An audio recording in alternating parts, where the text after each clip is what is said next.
You are going to criminalize a marriage by an adult woman.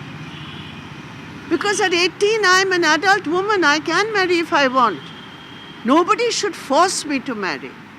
Now, the question is, the second point, to empower women, you have to build a society in which no one can coerce a woman to get married against her will.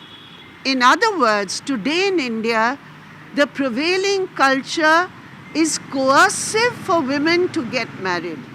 That is something has to be fought, and we are fighting it.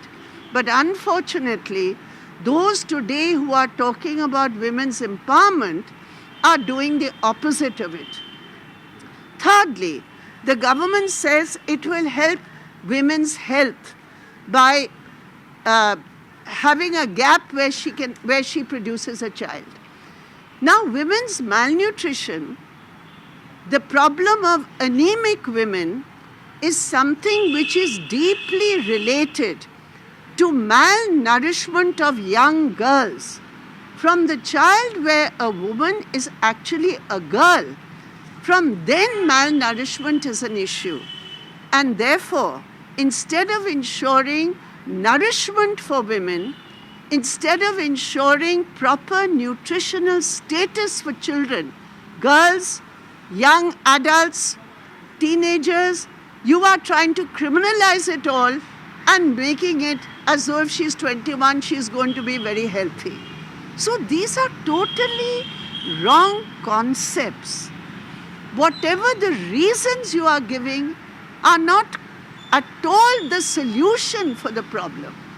And lastly, government says it should be equal age. If you want it equal age, then make it the equal age where men and women have become adults. That is what Law Commission has said.